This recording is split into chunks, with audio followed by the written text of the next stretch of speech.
It all began when I was 12 years old. Me and my brother, we used to share a bedroom together. So I was sleeping and I heard my name 2 times. And when I opened my eyes, I got terrified and I jumped off my bed. When I jumped off the bed, I could see the floor and I'm hovering above the floor like inches. And I'm looking from the corner of my eye because I can't move my body. And I see just the room is lit. And so then I feel this electric shock running through my body.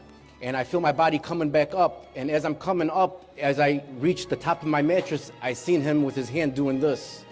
So as he was doing this, my body was moving at the same motion of his hand.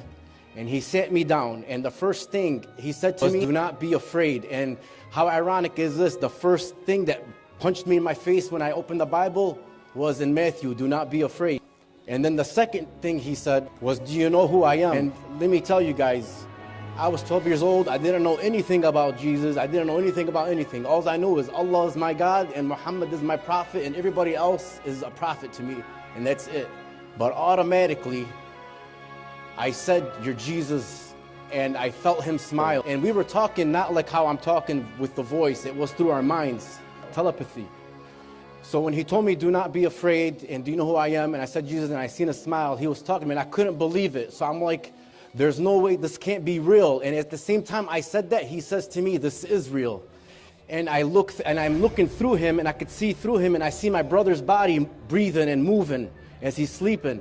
And that's how I knew. I was like, wow, this is real. I can't believe it. So I was scared. I was 12 years old. If I told anybody this, they would go crazy. I never told anybody for years and years. I kept it in my heart, in myself. So moving on through my life, I denied it. I never looked back. I always remembered it, but I I was Muslim and I was proud to be Muslim. So fast forward, all through my life, every time I prayed or every time at a funeral I prayed for somebody or at night, I always see that vision and I hear him in my heart telling me, remember me. Remember me. That's all I ever heard throughout my life, every time, remember me. So 30 years go by, now I'm at 42, February 1st, 2020. I'll never forget this night.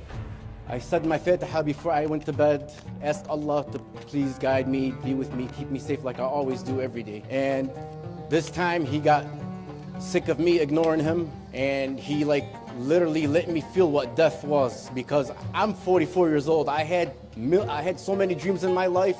I know what dream is, and I know what real is. And this was far from any kind of dream that I can ever imagine. So I died, and I was in this black abyss, falling so fast, and I was so scared. And the first thing I said was the Shahada. I was screaming it, and I can't scream it like I did in my dream because the cops will be here.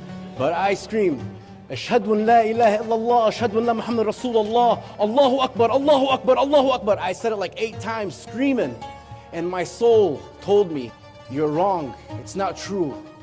You are going to hell for eternity. And let me tell you something, guys.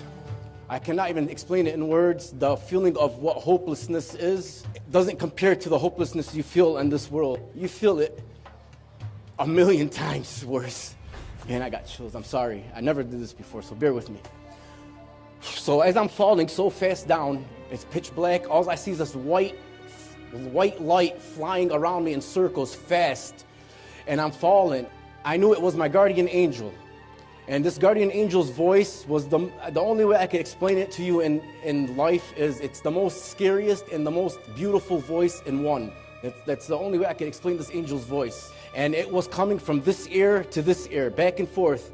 Amir, you have to listen to me, please, please. And this angel was so desperate for me. He was like, please, you have to listen to me. You have to tell him he can still hear you. Tell Jesus to save you before your soul leaves your body. You have to tell him this before your soul leaves your body. Hurry, hurry, do it now, do it. And I'm like, while I'm falling, I'm like, there's no way, how can this be? How can this be? How? I'm even still denying him, even in that moment. And I'm looking down and I see another, like a portal, a pit. And right before I went in that pit, I said, Jesus, please come into my heart and save me. And a big boom and a flashlight, my soul came right into my body. It felt like a truck hit me. And my body came out of my bed. And I'm like, oh, I'm sweating everywhere. I'm like, oh my God, you're not gonna believe what happened. You're not gonna believe what happened. This was like 3 a.m. I'm like, oh wow, I can't believe this. Wow. And I'm crying, I'm doing this and this.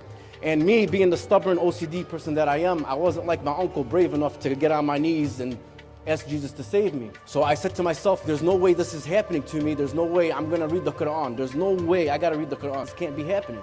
So I took 8 months to read the Quran, from February 1st all the way to about October. But as I was reading the Quran, I would read it, and as I'm reading it, all I hear it more intense. The only one who can save you, you have to tell him. It's all I keep hearing. And then when I came to the verse about the crucifixion of Jesus, that's when it sealed the deal for me. There is no way possible that the Almighty God will deceive and trick billions and trillions and billions of people that believed in Jesus. Because remember, Islam is 600 years after, so there's trillions and zillions of people that lived 600 years within a 600-year span that believed in Jesus Christ. What about those people? Did they go to hell because they weren't Muslim? Okay? Jesus is the way and the truth and the life. And he did so much for me, and he saved me. And I owe him my life, I owe him everything. As long as I could just reach one person and help that one person to seek, and that's all that matters to me.